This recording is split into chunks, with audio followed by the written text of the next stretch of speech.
dia 2! Como isso é a parte 2 de um vídeo de One Piece, a gente pode colocar um recap de 10 minutos pra economizar tempo. Não, brincadeira, eu não faria que nem a Toei. Ou faria. Mas, continuando de onde paramos, era hora de uma surralada entre Zoro, On, Gunpowder e Viper. Quem será que ganha? Você lembra a resposta que você já viu isso. Mas tá lá, começa um batendo no outro, o outro batendo no um. E a luta principal é o Zoro contra o cachorro do On. Eu acho muito legal o cachorro do On. Ele treinou ele pra andar em duas patas e brigar, muito bom. Mas, sendo o On um usuário de espada, é lógico que ele ia brigar com o Zoro. E ele começa batendo no Zoro, porque tem todo aquele negócio de ele usar Dial e o Zoro não estar acostumado com isso. Inclusive eu não falei até agora, mas o pessoal do Mar de Baixo também não é acostumado com o ar mais rarefeito que tem em Skypiea. É tipo quando um time brasileiro vai jogar, sei lá, no Peru, na Libertadores. Inclusive, você sabe que, curiosamente, tem muita coisa de física aplicada em Skypiea, especificamente. Eu lembro que eu assisti Skypiea, eu tava no meu segundo colegial, né?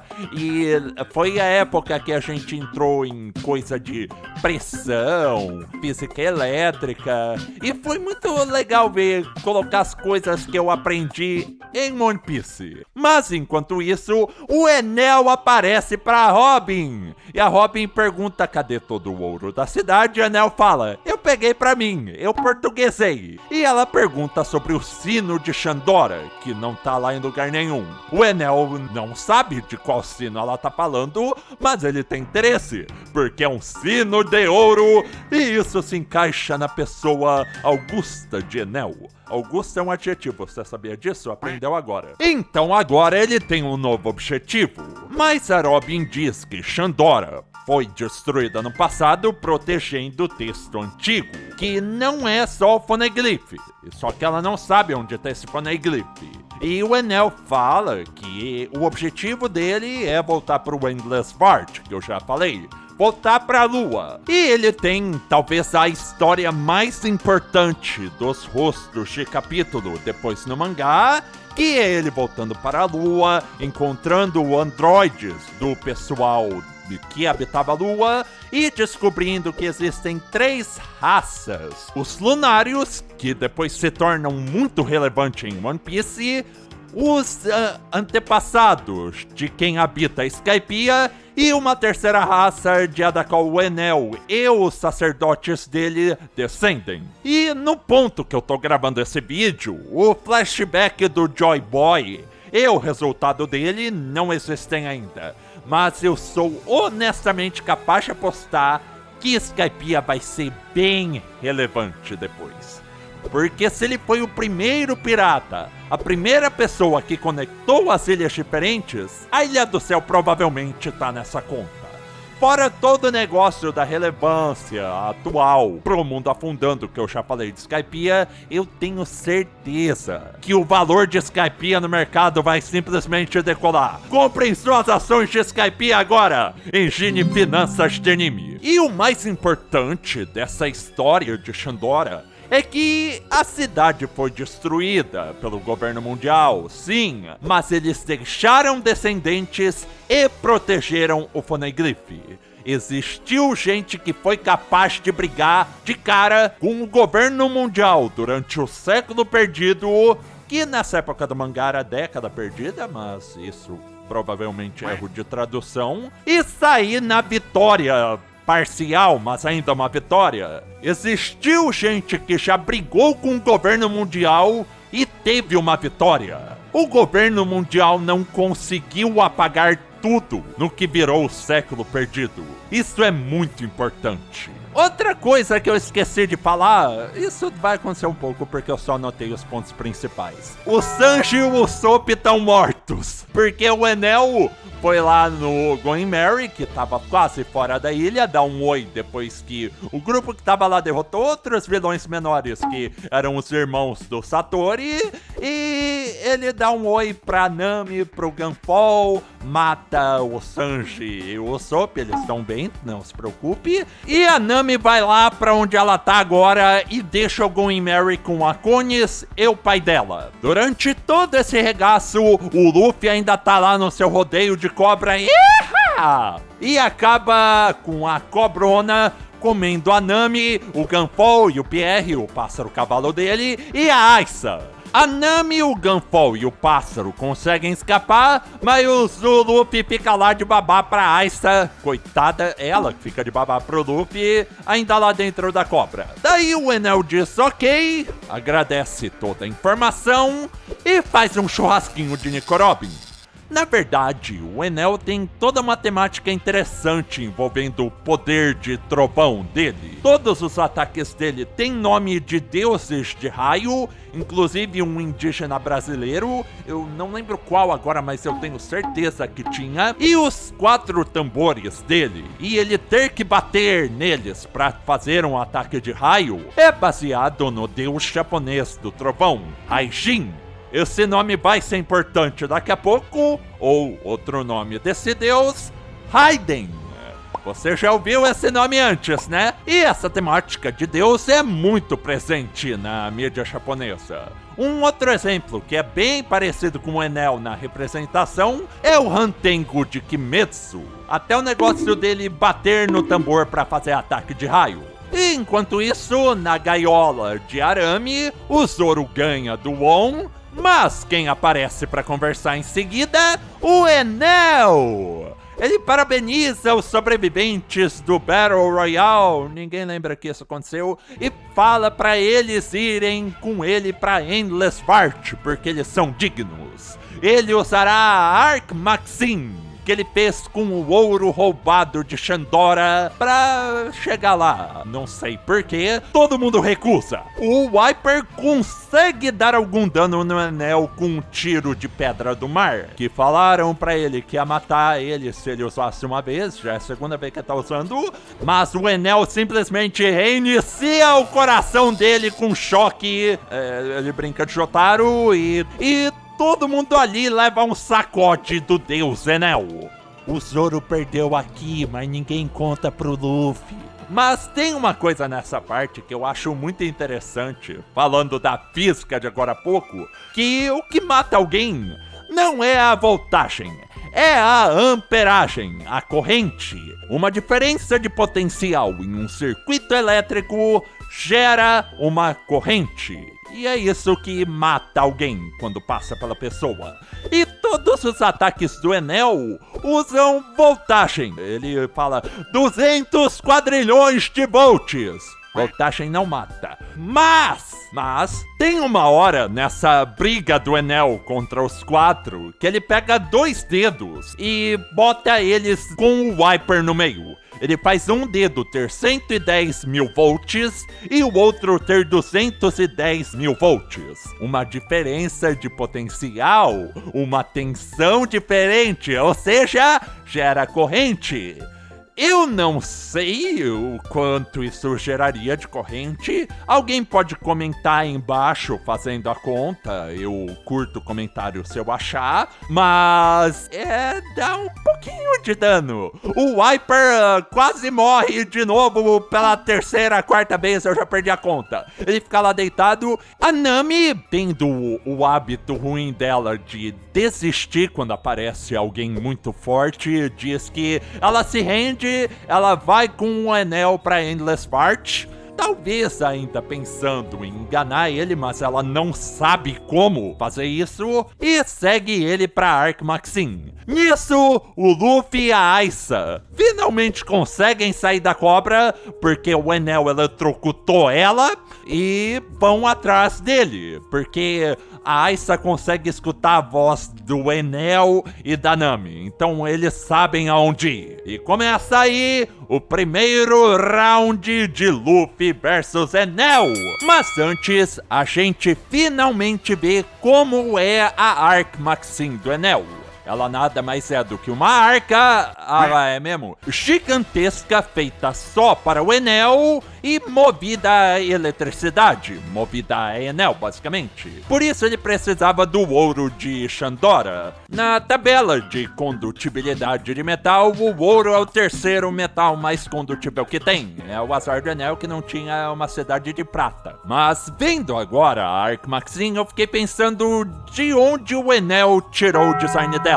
Talvez de como o povo da Lua veio pra Terra sei lá quantos anos atrás, possivelmente. Mas é sempre algo peculiar quando aparece um navio ou qualquer coisa em One Piece que não se move dependendo dos ventos do mar, sabe? Quando aparece, por exemplo, o balão dirigível do Morgans. Parece que balão, avião ou qualquer coisa desse jeito, até os waivers, são uma tecnologia que algumas pessoas muito de cima sabem que existe, mas não é aquele negócio muito difundido. A minha teoria particular é que aviões, balões, esse tipo de coisa eram muito comuns durante o século perdido, mas o governo mundial apagou. Porque não é possível que em todos os anos de One Piece não tenha tido mais que 3 pessoas que pensaram, pô, dá pra usar esse tanto de vento pra voar. E até essas 2 instâncias de veículos que voam vieram de algum lugar comum. Mas voltando pro quebra-pau. Mas você, vendo One Piece pela primeira vez, estudante do ensino médio, eu em 2013, capaz de juntar 1 mais 1, já deve ter percebido algo engraçado nessa altura. O Enel tem uma fruta de eletricidade e o Luffy tem uma fruta do Homem Borracha. Confia, ele é um homem de borracha. Logo, o Enel fica todo lá, eu sou imbatível, ninguém consegue me derrotar. Daí o Luffy vai resgatar a Nami e o Enel joga 300 quadrilhões, 600 de volts nele. O Luffy fica com cara de quem pagou 10 reais em um salgado da faculdade e não leva dano nenhum. E o Enel faz a sua tão famosa cara.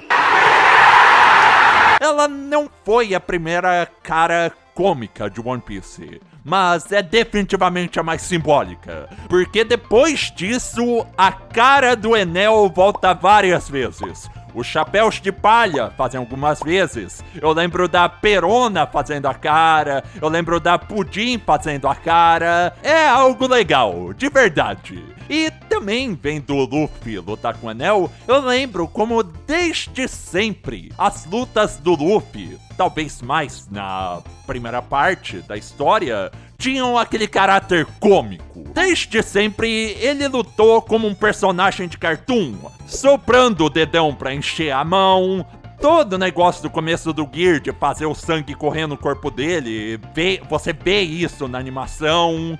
O Mizu Luffy, que ele faz pra ganhar do Crocodile, tem uma hora que ele vaza pela barriga. Daí eu fiquei lembrando de quando saiu o Gear 5 em Onigashima, o pessoal falando, nossa, o Gear 5 não veio de lugar nenhum. No Gear Forte ele tava parecendo um tanque de guerra maneiraço e agora virou perna longa. Não, a base pra cartoonicidade do Gear 5 sempre esteve lá, só que o pessoal esqueceu no decorrer dos anos. Outra coisa que também é recorrente, vendo agora, é a pose do Nika, do deus do sol, guerreiro da libertação, etc e tal. O Luffy faz ela várias vezes, pulando, saltando, inclusive tem até uma vez que o Ace faz na história de capa dele que começa depois do Apple. Mas aí talvez seja eu vendo cabelo em ovo. Mas é uma pose que o Oda gosta de desenhar.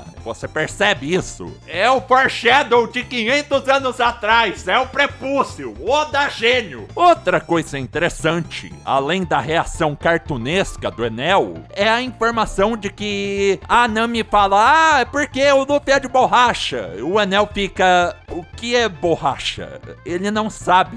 não existe borracha nas Ilhas dos Céus. E isso é relevante porque o Enel tá contra alguma coisa que ele nunca viu na vida. Mas um pouco antes disso tudo rolar, eu esqueci de novo. A Connie e o pai dela, que estão cuidando do Mary, encontram um fugitivo da Milícia de Deus, um ex-funcionário descartado pelo Enel, que dá um exposed em tudo que o Enel fez. Durante os 6 anos depois que ele derrubou o Gunfall, ele tratou todo mundo que nem escravo, fez eles trabalharem na Arca Maxim, e agora que tá pronta, ele vai descartar a Skypiea inteira. Ele não liga pra ilha, nunca ligou, e fez o que tinha que fazer lá, vai torrar a ilha inteira de trovão. Quando o Enel percebe que ele tá dando essa informação, ele manda um raio ICBM na cabeça do cara. E a Connie e o pai estão lá juntos. O pai da Connie faz um nobre sacrifício empurrando a filha pra longe e ela fica desesperada. O que ela faz agora? Ela vai correndo pra Ilha do Céu pra novamente fazer uma blasfêmia contra Deus e falar pra todo mundo: gente, ferrou! O Enel vai destruir a ilha inteira! E os barretes brancos, a polícia de chão do Enel, vão lá enfrentar ela porque... Por que você tá falando isso, filha? A gente sabe, mas não é pra falar pra não gerar pânico. E ela puxa a bazuca do Wiper na cara do capitão da polícia. Imagina isso. De manhã você tá tocando lira na praia tranquilamente e de tarde você tá puxando uma bazuca na cara do policial. Como a Skypiea tem personagem secundário bom, sabe? A Ice é uma personagem muito interessante. O Wiper é simplesmente maravilhoso. Qual fortes são as crenças dele e toda a determinação dele pra não cair perante o Enel, e a Connie, que, assim, na pura boa vontade, decide confiar e ajudar os Chapéus de Palha a salvar a Skypiea depois de quase entregar eles pra própria morte. De verdade, eu gostei muito, relendo agora, desses personagens secundários. E depois que a Connie passa essa informação, todo mundo fica esperando a própria morte. Mas Enel não joga um raio porque ele tá ocupado com o Luffy. E os policiais, que estavam de mãos atadas pelo Enel como reféns, vendo que não aconteceu nada dessa vez, decidem: ok, gente, desculpa, a gente sabia de tudo, mas não podia fazer nada, vamos tirar todo mundo da ilha que ferrou. Então eles começam uma evacuação em massa em Angel Island. E como nesse momento nada mais importa, as crenças deles foram pra casa do Carvalho, eles decidem também ajudar o pessoal de Shandia que não foi pra guerra,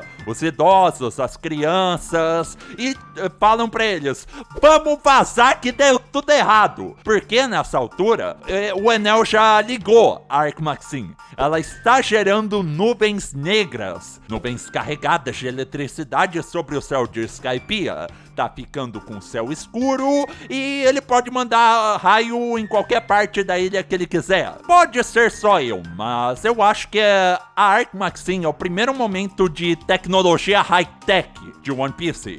E me lembra bastante todos os aparelhos do Vegapunk em Egghead. Talvez, olhando agora e pensando, será que o Vegapunk não tirou muitas das ideias dele do mesmo lugar que o Enel tirou a Arca Maxim?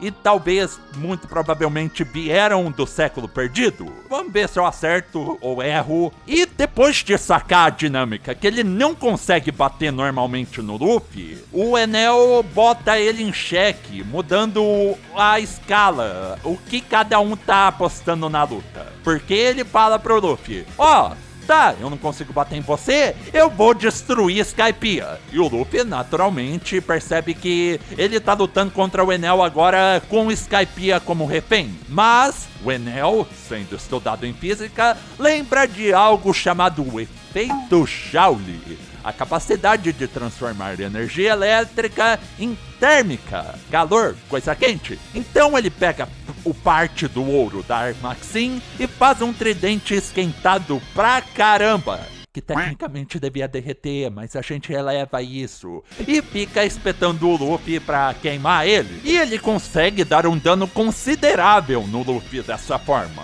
porque além do conhecimento de física, ele também tem aquele mantra dele, lembra? O hack de observação. E ele consegue prever todos os movimentos do Luffy, os chutes, os socos que ele dá. Então o Luffy decide, ok, você sabe exatamente tudo que eu vou fazer?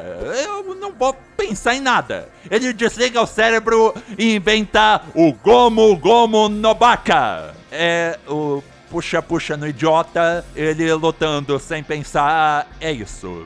Incrível. Lembram que eu falei do estilo de luta cartunesco? E o pior é que funciona em certa escala, porque a primeira coisa que ele faz depois do Gomu Gomu no Baka é bater na arca para os ataques refletirem e pegarem o Enel desprevenido, porque não tem como ele prever para onde os ataques vão se nem o Luffy sabe. E isso desconcentra o Enel e faz ele vacilar no hack. Isso é na verdade algo que eu lembro do Rayleigh focar bastante no treino com o Luffy. Para usar hack, você tem que estar concentrado, mesmo que de maneira subconsciente. E é uma das coisas que ele desenvolve no Luffy no treino do time skip. Inclusive, eu, pensando muito além do que devia, fiquei com a ideia de, se no Gomu Gomu no Baka o Luffy não pensa e só confia no reflexo, será que ele não tá usando uma espécie de hack? Provavelmente não. E depois que o Enel cansa de apanhar, ele usa mais do ouro que tava de decoração na Arc Maxim pra fazer uma bola de ouro gigante na mão do Luffy. O calor, o ouro é extremamente maleável e ele esquentou, fez uma bolona na mão do Luffy e chutou ele da arca. Tchau, só sobrou a Nami ali. Nisso eu achei legal que, desde aqui, a Nami decide lutar e parar de ceder para as pessoas infinitamente mais fortes do que ela. É algo que volta também na luta da Uchi lá em Onigashima. Ela bate o pé no chão e decide encarar. É um desenvolvimento de personagem legal dela. Só que ela tá contra o deus do trovão e não dá muito certo. Mas ela é resgatada por outro deus, o grande Sogeking. Eu errei o personagem. É o grande Usopp. Ele e o Sanji subiram na Arc Maxim. Eles não morreram naquele chocão do Enel. E o Sanji tá sumido por hora. O Usopp subiu lá, ele estranhou todo o maquinário da Arc Maxim. Eu achei isso muito relevante, porque ele que é o cara das tecnologias do Chapéu de Palha até aqui e não reconheceu nada do que tava lá. Ele só chega, dá uns tiros no Enel e vai junto ficar de refém. A gente tá ferrado com a Nami. Eu adoro muito a dinâmica dos dois juntos. E a Nami, vendo que eles não tem como ganhar com o Enel, pega o Waver dela. Esse bicho aqui é o craque do jogo. Eu não sei como ele tá vivo até agora. E decide fugir junto com o Usopp. Mas o Usopp tá longe e, para surpresa de todos, ele leva um outro chocão do Enel e desmaia, não conseguindo alcançar a Nami. Mas nesse momento, aparece um pé misterioso, peludo, bonito e chuta o Usopp pro Waver junto com a Nami pros dois vazarem. E ele leva um ataque que o Enel tinha mandado pros dois. Daí, a gente descobre que era o Sanji se preparando para um dos melhores momentos dele. Ele todo surrado, machucado, eletrocutado, ferrado, xoxo, capenga, fica lá de pé, soltando fumacinha, pega o seu pirulito, vira pro Enel e fala: "Obrigado, eu precisava de uma luz para acender o meu pirulito." Ai, como é bom rir da própria piada. Mas antes de aparecer lá, o Sanji chegou e chutou boa parte do maquinário. Mas ele também caiu lá na frente do Enel agora. E o Enel fica extremamente bravo, vê que ainda consegue ligar a arca e liga ela e decide: ok, eu já não ia perdoar a Skypiea, mas agora eu vou destruir esse lugar, nem que seja a última coisa que eu faça. E aí, temos uma revelação surpreendente na história. Eu tenho o volume 31 físico! Daí eu larguei o celular e peguei pra ler nessa parte no mangá que eu tenho aqui. É um mangá que eu comprei em 2014 por R$10. Nossa, que saudade. Do dinheiro que minha mãe tinha me dado pro almoço naquela época. Desculpa, mãe, eu não almocei aquele dia, mas foi um investimento pra vídeo no futuro, viu só? Ele é muito bonitinho, eu honestamente não sei como tá hoje em dia, mas na época a Panini tinha uma publicação muito legal de One Piece. A tradução era legal, tinha os SBS e... olha só, vamos ver o que o Oda escreveu aqui na contracapa. A palavra de Deus é... Galera, tem uma novidade. Se você é do tipo que se alimenta mal e consome mais açúcar do que deveria, é só comer muito sal para balancear. A gente ignora essa última parte. Eiichiro Oda. Gênio! Nunca errou, Eiichiro Oda, melhor mangaka e nutricionista que tem. E agora que o Anel tá extremamente pistolado, ele começa uma tempestade de raio em cada canto de Skypiea, destruindo tudo que toca. Tem um monte de incêndio. Angel Island já tá basicamente inteira destruída, pelo menos tá evacuada, mas nesse momento o Viper acorda de novo. Eu nunca vi alguém tão duro na queda em One Piece, juro. E ele fica vendo toda a destruição que o Enel tá fazendo. Ele tá junto com o resto dos chapéus de palha derrotados na base do pé de feijão e vendo as ruínas de Shandora. O lugar que ele lutou a vida inteira. O lugar que o povo dele lutou 400 anos pra alcançar, tá sendo destruído porque alguém na posição de Deus tá bravo. Nisso começa um dos melhores flashbacks do One Piece, na minha opinião. Porque não é necessariamente nenhum flashback. É uma narrativa das histórias passadas de geração em geração entre os Shandianos, da ancestralidade do Viper com o grande guerreiro Kalgara e o contato que ele teve com o explorador, depois tido como mentiroso pela história, Mont Blanc Noland. Eu posso estar errado porque eu tô falando de cabeça, mas eu acho que esse flashback do Noland, antes do flashback do Joy Boy, que é quando eu tô gravando esse vídeo, é o momento mais antigo de One Piece. É coisa de 400 anos antes do tempo presente da história. Isso é muito importante porque serve pra gente comparar o que mudou e o que continuou igual no mundo de One Piece nesse tempo. Além de, claro, a proximidade relativa com o século perdido. Eu tenho certeza que depois do flashback do Joy Boy, que vai ser no século perdido, ao revisitar esse flashback do Noland, vai dar pra absorver muita informação nova. Mas vamos pra ele em si. O protagonista do flashback, acho que é a primeira vez que o protagonista não é participante da história atual, é o Mont Blanc Noland, um explorador / biólogo / almirante da frota marinha do reino de Lunil.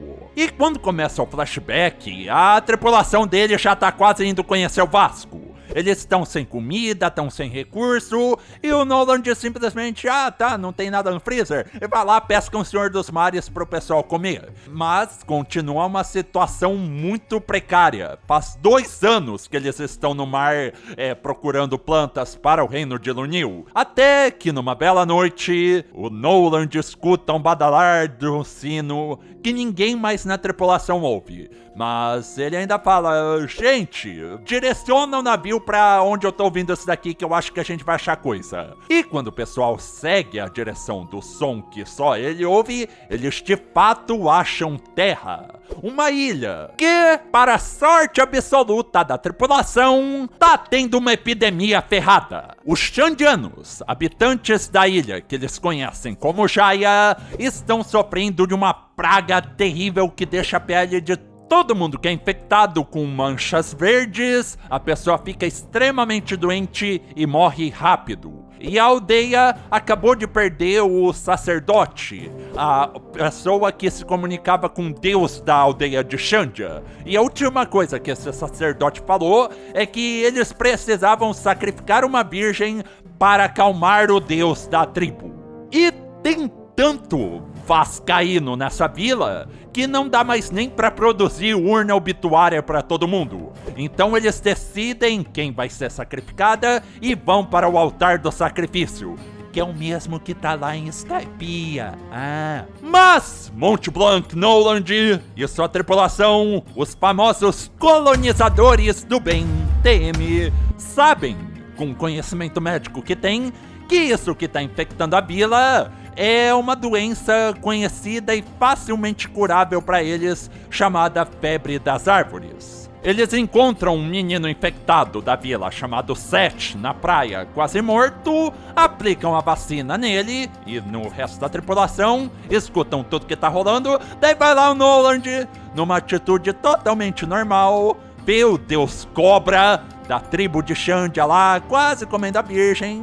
Ele chega e corta a cabeça do Deus Cobra! O pessoal fica extremamente feliz. E a pessoa mais feliz da tribo de Xandia é o grande guerreiro Calgara. Ele é a pessoa mais feroz, mais brava, valente da tribo. E defendeu a tribo de Xandia durante a vida inteira dele. Ninguém conseguiu invadir lá porque ninguém derrotava o Calgara. E para piorar a situação, a virgem que estava lá no altar para ser sacrificada era filha do Calgara. Então é não só uma desonra, é uma blasfêmia horrível. É um pesadelo, porque agora eles não vão ter mais como acalmar o deus da vila, porque o deus da vila tá lá flutuando morto. Mas o Noland, ele protege a menina e ele leva um golpe nas costas do Calgara. Ele ainda tenta convencer, não mata ninguém. A gente sabe curar essa doença. Acalma. Eu vou salvar todo mundo. E o Calgara só fica,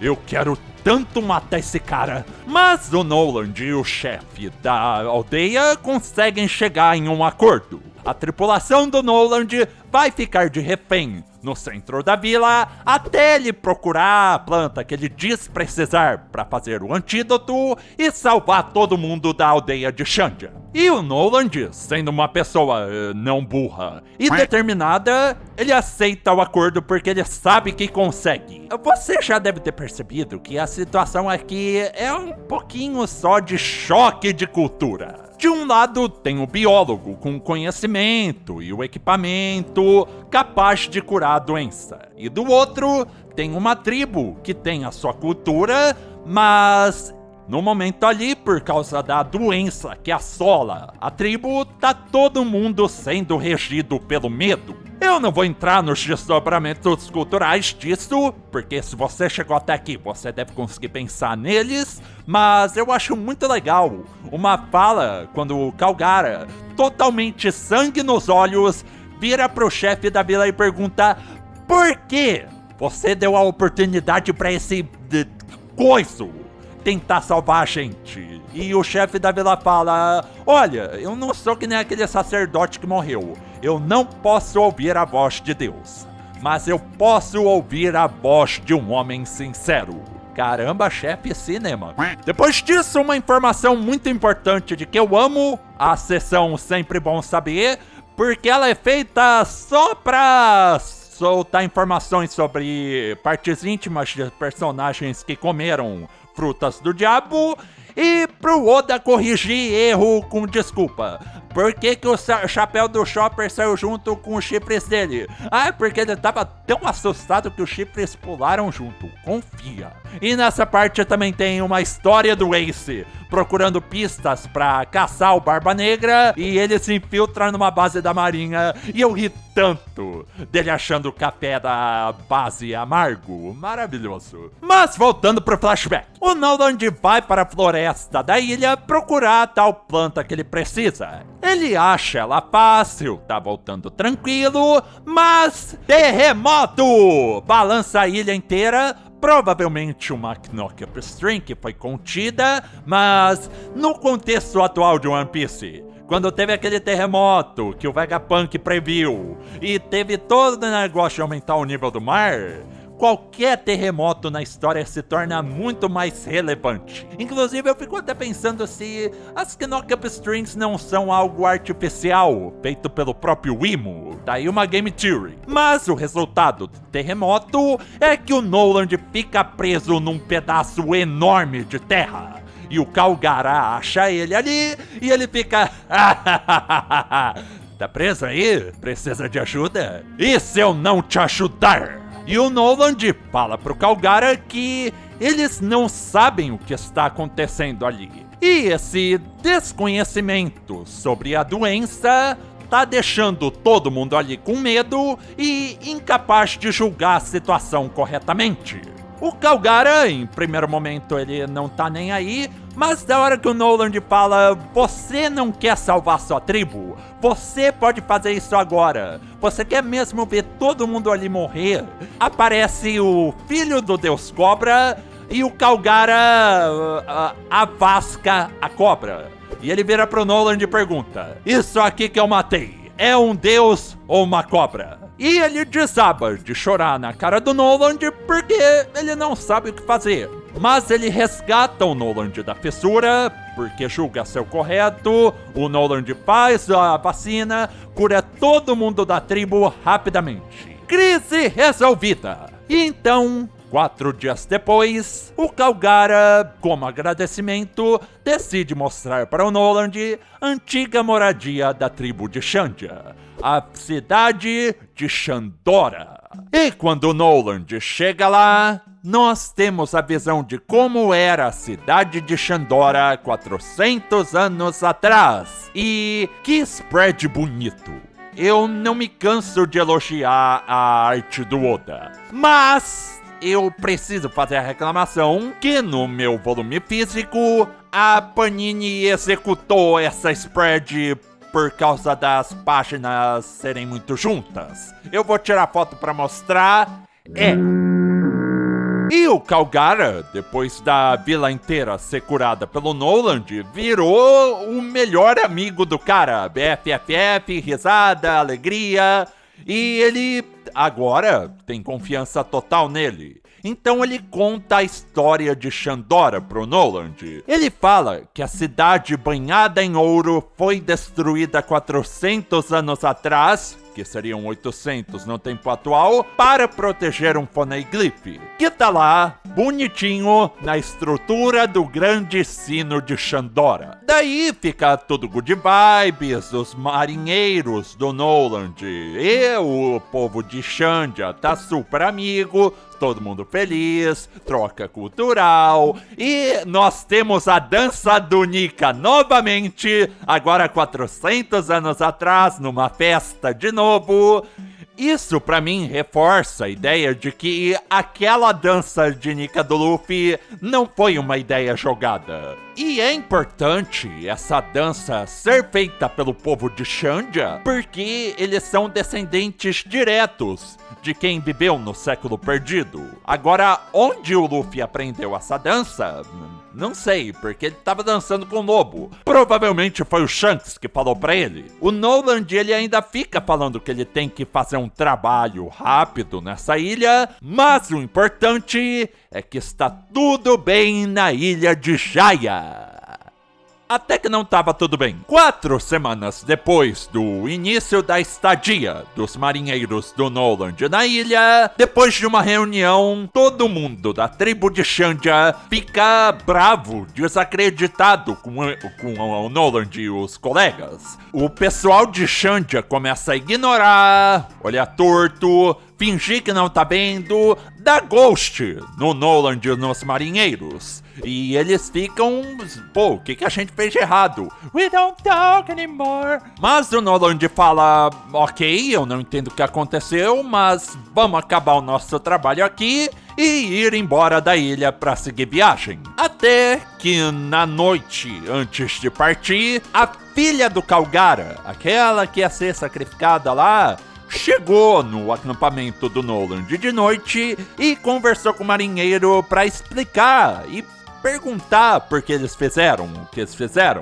Ela pergunta por que eles derrubaram as árvores laços da ilha. Elas eram algo sagrado pro pessoal de Xandia, porque eles acreditavam que os espíritos dos antepassados se guiariam por elas para chegar até o sino dourado de Xandora e descansar. E um dia eles acordam e vê que as árvores tá tudo derrubada. Daí você, leitor, fica: maldito Noland! Mas esse marinheiro do Noland explica pra ela que eles tiveram que fazer isso porque a febre das árvores, que tinha infectado toda a tribo de Xandia, é uma doença que pega na vegetação também e mata a planta num ciclo vicioso de passa pra árvore, passa pra pessoa e continua até acabar com tudo. E o Noland tava correndo pra derrubar as árvores infectadas o mais rápido possível pra não infectar mais ninguém de Xandia.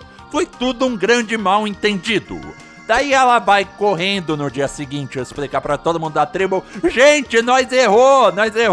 Enquanto isso, o Noland já está indo embora da ilha com o pessoal. Eles tinham recebido um monte de ouro da tribo de Xandia, mas eles falaram: vamos deixar, a gente fez algo errado, não sei o que, deixa todo o ouro aí. Eles deixaram. Mas quando ele estava desaparecendo no horizonte, aparece o grande guerreiro Calgara, arrependido de como tratou o seu melhor amigo nos últimos dias. E ele fala ao longe: Noland, volta quando você quiser! E o Noland começa a chorar, desabar, fala: tá bom! E o Calgara fala que ele vai continuar a tocar o sino de Xandora todos os dias para guiar o Noland novamente para quando ele voltar.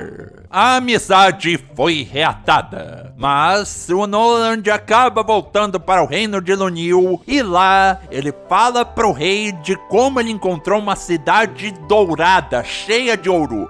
Ele fala da beleza da cultura, da determinação histórica da tribo de Xandia, mas o rei ganancioso só escuta ouro, vamos lá roubar!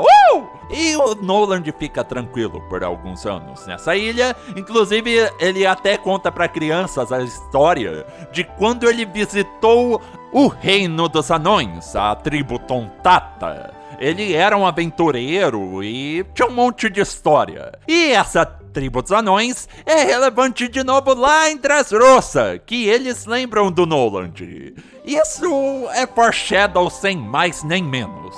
Mas depois de 5 anos, o rei convoca o Noland e fala: Noland, lembra daquela cidade dourada? Vamos lá roubar ouro, digo, visitar a tribo de Shampoo, acho que era esse o nome. E o Noland vai lá, só que sem os marinheiros dele, só com o rei e os servos do rei. Só que a viagem vira uma zona, porque ninguém do rei sabe navegar na Grand Line. E eles demoram pra caramba pra chegar na ilha de Jaya. E quando eles chegam, eles veem que metade da ilha simplesmente não tá mais lá. Tá cortada no meio exatamente. Tem uma mata e só, não tem mais nada ali. Cadê a cidade dourada que o Noland falou? Eles taxam o Noland de mentiroso. O rei fica inconformado que ele perdeu todo aquele ouro lendário. E ele manda executar o Noland por ser um mentiroso descarado. E nós temos uma execução bem Gold Roger da vida pro Noland.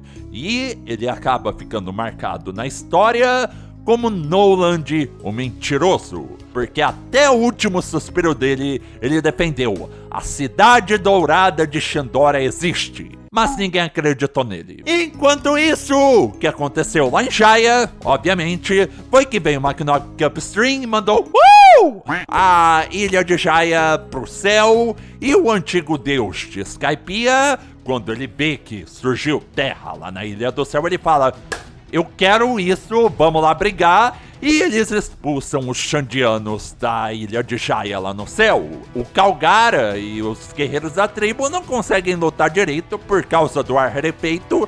Eles perdem, são expulsos e fazem uma nova tribo de Xandia nas nuvens. E fica esse desencontro histórico do Noland sendo taxado de mentiroso e o pessoal de Xandia sendo roubado de suas terras, querendo reparação histórica contra o deus de Skypiea. E, de volta para o presente, a Robin fala pro Wiper da história de Noland o mentiroso e como o descendente dele, o Mont Blanc Cricket, dedicou a vida inteira para provar que a Cidade de Ouro existe.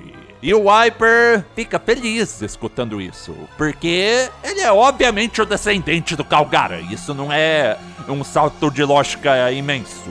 Só que em todo esse rolo, o que me incomoda até hoje no mangá é que nem em história de capa de capítulo, o Cricket e o Wiper se encontraram. Até hoje. Eu não sei quantos anos depois, mas eu tenho certeza que até o mangá acabar, esse encontro acontece. Mas a Robin também fala a ideia do Luffy, que não tinham tocado até agora.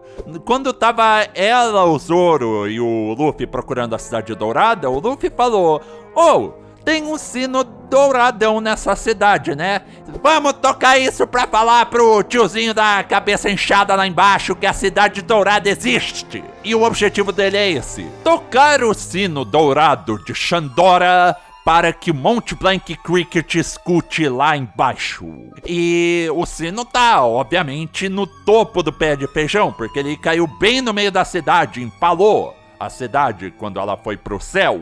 E o Enel, ele também quer esse sino porque ele quer o sino é legal, é isso. Só que enquanto eu tava tocando esse flashback, tava todo mundo emocionado, o Luffy começou a subir no pé de feijão. Com a bolona de ouro na mão mesmo, ele vai a pé até o Enel que tá subindo devagar lá, e a Nami vai atrás dele com o Waver pra facilitar ele a chegar no Enel, porque ela sabe que não adianta tentar contrariar o Luffy. E o Enel, vendo isso, fica mais bravo ainda, então ele decide: tá bom, eu vou fazer uma mega Genkidama gigante com as nuvens escuras pra destruir Skypiea. E a Nami fala que tá carregadaça de energia elétrica aquilo, e se o Enel descer, ele vai acabar com a ilha. E o detalhe é que um dos vários raios que o Enel mandou em Skypiea acabou destruindo a ponte de entrada que o pessoal usou pra chegar na ilha.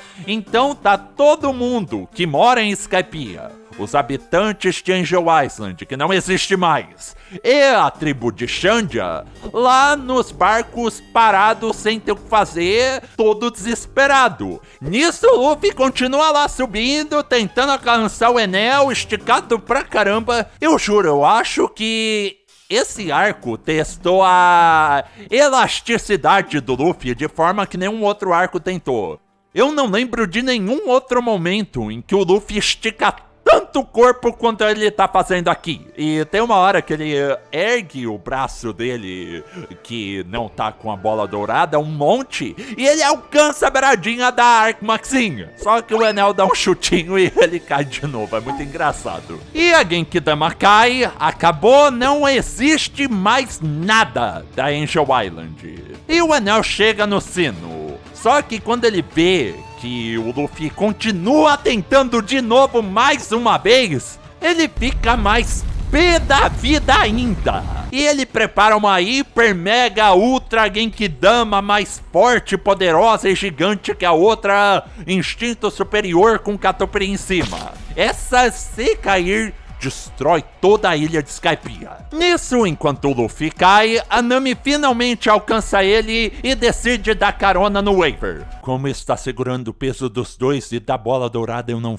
faço ideia. Mas eles estão indo lá agora e a Nami manda uma folha pra baixo lá onde tá o resto da tripulação com o Wiper e a Aisa, pedindo pra eles cortarem o pé de feijão numa direção específica pra ele cair, fazer uma rampa e a Nami e o Luffy finalmente chegarem no sino dourado. E o Zoro fala: tá bom, eu vou cortar esse pé de feijão. Nessa hora eu fiquei com muito medo do Zoro cortar pra direção errada do que a Nami mandou. Mas ele corta lá, dá um ataque dele, só que o negócio não cai inteiro. Nisso, a cobra, que era a cobrinha que o Noland e o Calgara tinham de mascote 400 anos atrás. Eu esqueci de falar disso, mas eles tinham a cobrinha de mascote. Acorda, lembra do Calgara, do Noland e decide instintivamente ajudar. Ela bate a cabeça no pé de feijão e ainda não termina a cair. Só sobrou o Wiper ainda. Ele vai lá com sua Reject Dial. É a terceira ou a quarta vez que ele tá usando. Eu perdi a conta. Termina de cortar o pé de feijão usando ela. E ele cai morto mais uma vez. Não se preocupe, ele continua bem. E o Luffy, que tá quase no topo com a Nami, vê aquela Genkidamona 2 lá. Ele vê que tem uma bola dourada na mão e fala: já sei, eu vou socar essa Genkidama com a minha bolona dourada, não vai dar problema nenhum. E enquanto isso, todo mundo que tá lá ilhado, sem ter pra onde ir, no Mar Branco, começa a rezar.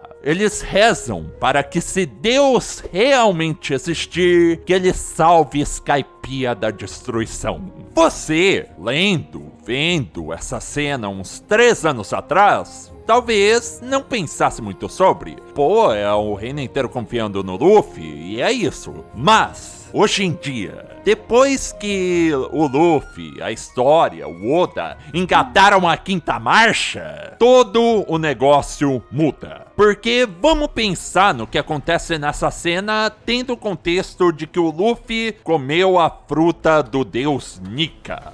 Tem gente rezando para um deus que tá lá lutando pela liberação de Skypiea, do domínio opressor do Enel, e Nika, além de receber o título popular de Guerreiro da Liberação, ele é oficialmente o Deus do Sol. E o que acontece depois? O Luffy vai lá, dá o soco na Genkidama, ela estoura no ar sem destruir nada, e acaba as nuvens escuras. E aparece mais uma vez o sol sobre Skypiea. Cara, dá arrepio só de lembrar. É muito bom. Não existe forma concebível, com o contexto dessa cena, de pensar que o Oda não tinha em mente todo o negócio de Nika desde aquela época. Todos os elementos se encaixam para apoiar a ideia. É lindo. E depois do flashback do Joy Boy, eu já falei isso várias vezes nesses vídeos, mas eu acho que vai ter muita gente voltando pra essa cena e repensando a importância dela. Mas voltando e parando de puxar a sardinha do Oda, o Luffy, que comeu a fruta do Deus do Sol, faz ficar sol de novo e o Enel chega no limite de ficar pé da vida dele. Então ele usa o poder máximo da sua fruta para entrar como eletricidade dentro da Arc Maxim e ativar sua forma suprema, a forma do Enel Raijin. Lembra desse nome? Eu falei que ele ia ser importante. É a forma final do Enel. E o Luffy simplesmente nem se importa. Porque enquanto o Enel tava lá falando: chega, chapéu de palha, você não vai me derrotar, eu vou para o Endless Bart, vou destruir Skypiea e piriri pororó, o Luffy tava lá pegando a mão que tá com a bola de ouro e girando nela, dando torque pra dar um soco super forte. E ele só solta todo o impacto, força, que tava lá no ataque que ele deu o nome de Gomu Gomu no God Pistol. E o ataque atravessa a fuça do Enel e chega no sino de uma vez só. E, naturalmente, o sino fez o que sino faz. Ele começa a badalar depois de 400 anos em silêncio. E aqui vai um capítulo inteiro do sino sendo tocado e o pessoal reagindo. O Wiper, os chapéus de palha, vendo que o Luffy conseguiu. O pessoal de Skypiea, gente da Angel Island e de Shandia, vendo que a guerra pode finalmente acabar porque novamente a luz de Shandora brilhou. E enquanto isso, lá no Mar Azul, o Multiblank Cricket e sua tripulação veem que eles estavam certos. A Ilha do Céu realmente existia e a Cidade Dourada estava lá em cima. E para fechar tudo com chave e talvez sino de ouro, lá no céu, lembra que tem aquele negócio da sombra do pessoal de Skypiea pegar na névoa, no mar azul e ficar parecendo gigante? Quem faz isso agora é o Luffy. A sombra dele tem esse efeito. Ele fica numa pose lá e a pose aparece no mar azul, na névoa, como se fosse o gigante que ele realmente é. Enquanto isso, o Enel, respirando ninguém sabe como, tá lá no espaço. Ainda com o telefone mudo do soco que ele levou do Luffy, mas sorrindo, porque ele está prestes a chegar sozinho no objetivo dele, a Endless Party, também conhecida como Lua. E essa história continua nas capas de capítulo, que eu falei durante os vídeos inteiros, mas ninguém sabe como acaba ou que efeito isso vai ter exatamente no presente de One Piece. E agora chegamos nos finalmente de Skypiea. O vídeo já tá longo de novo, mas acabou a luta e o Luffy já tá caindo duro lá de sei quantos mil metros de altura. Eles não tiraram um centavo de toda essa guerra e o pai da Konya está vivo. Ninguém sabe como ele sobreviveu àquele raiozão do Enel, mas ele tá lá, muito bom. E adivinha? Tem mais uma festa no céu para celebrar o fim da guerra! São 4 dias de festa! É o pessoal de Skypiea unificado, é Gunfall, é Konis e o pai dela, é Chapéu de Palha, é os lobos lá de novo, a cobra gigante que agora tá de boa.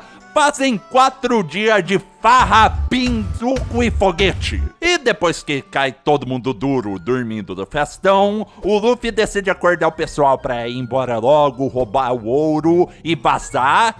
Só que o Zop, ele já tá acordado, ele tá sendo o mestre das trocas com elástico e placa de metal pelos Dials, que perderam a relevância no novo mundo, assim, mas é algo muito importante pro personagem dele.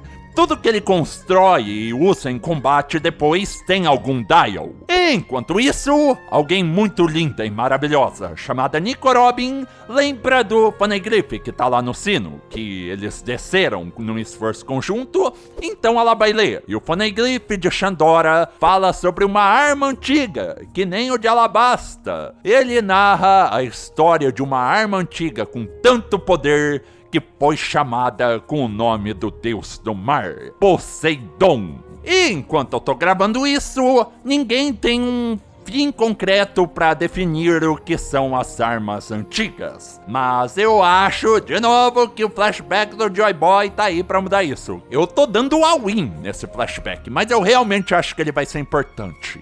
Talvez a Mother Flame do Vegapunk seja a reconstrução de uma dessas 3 armas. Vamos ver. Mas, voltando agora pra Skypiea, e a Robin também fala, eu acredito que é a primeira vez disso no mangá, da divisão entre os poneglyphs de pistas e os poneglyphs da verdade. É aquela divisão que todo mundo conhece hoje em dia. E ela também fala que os guerreiros de Shandia cumpriram o papel deles. Eles não precisam mais proteger o sino, porque o descendente do Noland ouviu ele ser tocado e a promessa do guerreiro Kalgara foi cumprida. E nisso, ela também fala com o Gunfall sobre o negócio que estava escrito no rodapé do Poneglyph, dizendo basicamente: Gold Roger esteve aqui. Na época isso era só pra... é importante, o Luffy está no mesmo caminho do Rei dos Piratas. Mas hoje em dia a gente consegue especular que foi o Oden que escreveu naquele Poneglyph, porque a família Kozuki sabia escrever e deve ter sido porque deu vontade. Só que o Gunfall comenta sobre o D no nome do Gold Roger, que visitou a Ilha do Céu 20 anos atrás. E a Robin fala que o Luffy também tem um D no nome. Então ele fica, então é isso que eles têm em comum. O D no nome, um antepassado em comum. E a Robin responde com aquele comentário nada cliffhanger de talvez o significado desse nome se perdeu na história. Eu não vou falar do flashback do Joy Boy, eu juro, tá bom, deu. Enquanto isso, os guerreiros de Xandia decidem que ok, nossa missão tá cumprida, mas ainda vamos continuar protegendo o Sino e a cidade, até eles se encontrarem o descendente do Noland. E eles e o pessoal de Angel Island decidem, pô, o Chapéu de Palha e sua tripulação ajudou muito a gente. Vamos dar esse pedação maciço de ouro pra eles. Eles começam a carregar pro navio, pro Going Merry. É só que o Luffy tá roubando o ouro junto com o resto da tripulação. E ele acha que ele foi descoberto. E nisso começa uma fuga emocionante dos Chapéus de Palha do pessoal de Skypiea. Eles não recebem o presente de ouro porque eles estão ocupados roubando ouro. Eles conseguem fugir e eles estão se encaminhando lá pra sair de Skypiea na rota normal. Aparece a Saltbird que veio com eles da ilha de Jaya. Ela entra na tripulação, vira um chapéu de palha, melhor coisa que saiu desse arco. Mas antes deles caírem e pegar uma via expressa pra jogar no Vasco da altura que eles iam ser jogados, a Cones vai lá, junto com o pai, dá uma despedida emocionante à la Bibi e apita para um polvo balão chegar e carregar a tripulação para a próxima ilha, que no anime é a base marinha de G8, mas no mangá é Long Ring Long Shenlong Long Land, ou também como é conhecido, o arco de Dave Back Fight, que não é filler, mas agora pensando, talvez por causa do anime, é insuportável. Eu não vou rever esse. Eu já mudei de opinião demais sobre Skypiea. Não, tchau. Nenhuma alma viva me consegue fazer assistir Dave Back Fight de novo. Não, mas falando sério, no geral, eu peço desculpas por tudo que um dia falei de Skypiea. Eu errei. Fui moleque, é culpa da Toei. Se você pensar no mangá, o arco não tem um mísero problema. Ele tem personagens bons, lutas legais, engraçadas, é uma introdução legal pro primeiro arco da Robin no bando. O ritmo é perfeitamente normal e ele coloca a base para tanta coisa que virou importante e até peça-chave no futuro de One Piece, que parece um absurdo você pensar que já teve gente que considerou Skypiea filler e gente que achava que era de boa pular esse arco. E essa vai ser minha recomendação a partir de hoje. Você que tá aqui, tá vendo o anime, não tem coragem de encarar Skypiea pelo anime? Tenta o mangá, você vai ver. Ele é um arco maravilhoso. Minha opinião sobre ele mudou? Sim, é o arco mais importante de One Piece. Talvez dá pra fazer um argumento forte disso. É o meu arco favorito agora? Não, mas por pouco. Eu ainda prefiro Holy Cake porque Holy Cake é muito bom e eu gosto bastante do Sanji, mas eu achava inconcebível a ideia de colocar a Skypiea como um possível melhor arco 2 semanas atrás. E eu fico muito feliz, eu agradeço que teve gente que me chamou a atenção pra dar uma segunda chance pra esse arco, porque ele de fato merece. Parece que quanto mais tempo passa na história de One Piece, mais relevante Skypiea fica. E eu tenho certeza que vai ser assim até o final. Como eu falei, a gente vai chegar no flashback de Joy Boy agora, e eu tenho certeza que depois dele a atenção vai se voltar para as Ilhas das Nuvens. E mesmo se você não tenha tempo ou vontade de revisitar Skypiea, eu espero de coração que esses 2 vídeos tenham ajudado vocês a reavaliar o arco e passar o que eu acho dele agora. É um arco muito bom e relevante para a narrativa maravilhosa que o Oda construiu durante todos esses anos. E na minha opinião, ele merece mais que qualquer outro arco, aquele remake que vai sair agora, E agora tô aqui ansioso pra quando a gente chegar nele no live action. Eu tenho certeza que sem o dedo da Toei, Skypiea é maravilhoso. Muito obrigado de verdade pela atenção até aqui. Obrigado pro pessoal do Apoia-se que tá com o nome passando aqui no canto já tem algum tempo. Obrigado pro pessoal que assina lá na Twitch. Obrigado pro Beto por editar esses 2 vídeos. E eu vejo vocês no meu próximo vídeo ou live, que provavelmente não vai ser visitando o Dave Backfight, porque eu prefiro comer vidro a assistir 1 segundo do Fox falando. Muito obrigado pela atenção. Falou! Eu já posso me preparar, vai ter gente pedindo pra eu revisitar Dave Backfight, né?